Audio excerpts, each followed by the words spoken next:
নমস্কার বন্ধুরা, কল্যাণীর রান্নাঘরের নতুন আরও একটা পর্বে আপনাদের সবাইকে স্বাগত। আজ আমি আপনাদের সঙ্গে শেয়ার করব ঝটপট তৈরি করে নেওয়া যায় এমনই একটা স্ন্যাক্স রেসিপি, মুচমুচে পেঁয়াজি। এই শীতের সময় মুড়ির সঙ্গে এরকম একটা মুচমুচে পেঁয়াজি হলে কিন্তু সন্ধ্যার টিফিনটা জাস্ট জমে যায়। তো চলুন দেখে নেওয়া যাক এই সহজ এবং সিম্পল পেঁয়াজির রেসিপিটি।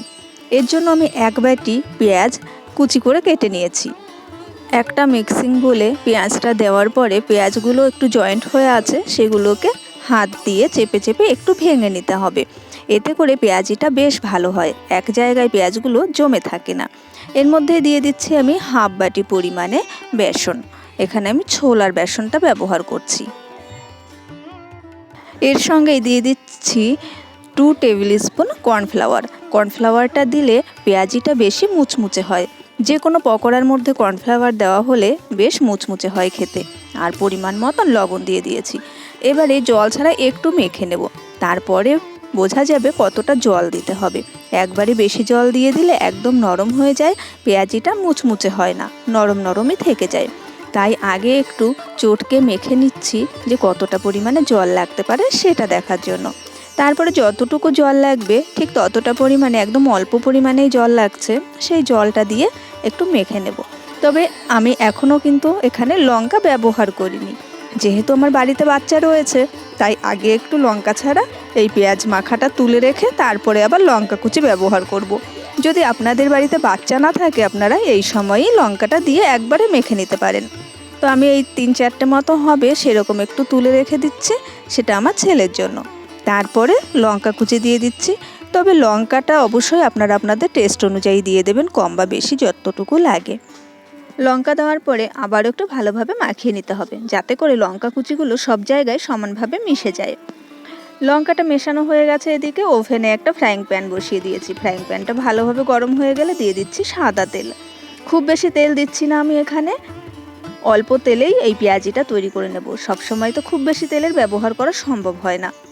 যাই হোক, তেলটা গরম হয়ে যাওয়ার পরে এবার ছোট ছোট করে নিয়ে পেঁয়াজিগুলো দিয়ে দিতে হবে তেলের ওপরে। গ্যাসের ফ্লেমটা রাখবো লো টু মিডিয়ামে রেখে এই পেঁয়াজিগুলো ভেজে নেব। এতে করে পেঁয়াজিটা যেমন সিদ্ধ হয়ে যাবে ভেতরটা, ওপরটাও কিন্তু বেশ মুচমুচে হবে। তো সমস্ত পেঁয়াজিগুলো দিয়ে দিচ্ছি ফ্রাইং প্যানের ওপরে। আমার এই সহজ সহজ রেসিপিগুলো আপনাদের কেমন লাগছে আমাকে অবশ্যই কমেন্ট করে জানাবেন। আর নতুন কোনো রেসিপির রিকোয়েস্ট থাকলে আমাকে কমেন্ট করে জানাতে পারেন। আমি চেষ্টা করব সেই রেসিপিগুলো আপনাদের সঙ্গে শেয়ার করার নামসহ। 3 মিনিট মতো কুক করে নিয়েছি, এক পাশটা লালচে হয়ে গেছে। এবারে উল্টে দেওয়ার পালা। এই সমস্ত পেঁয়াজিগুলো একে একে উল্টে দিতে হবে মিনিট 3 বাদে। এক পাশটা লাল হয়ে যাবে সেই সময় এরকমভাবে আস্তে উল্টে দিয়ে অপর পাশটা জাস্ট 2 থেকে 3 মিনিট আবারও একটু ফ্রাই করে নিলে লো টু মিডিয়াম ফ্লেমে একদম মুচমুচে পেঁয়াজি ঝটপট তৈরি হয়ে যাবে। আমার আগের ভিডিওতে কমেন্ট করেছে নার্গিস খাতুন আর মনের মতন, এই দুটো চ্যানেল থেকে। আপনাদের অসংখ্য অসংখ্য ধন্যবাদ পাশে থাকার জন্য।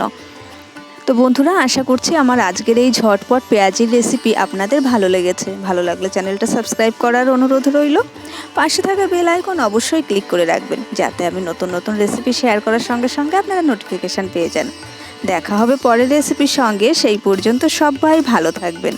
আর এরকম ঝটপট পেঁয়াজি তৈরি করে এই শীতের সন্ধ্যাবেলা জাস্ট জমিয়ে আড্ডা মারুন মুড়ির সঙ্গে আর চায়ের সঙ্গে, চায়ের কাপে চুমুক দিতে দিতে। তো আজকের মতো টাটা, দেখা হচ্ছে পরের রেসিপির সঙ্গে।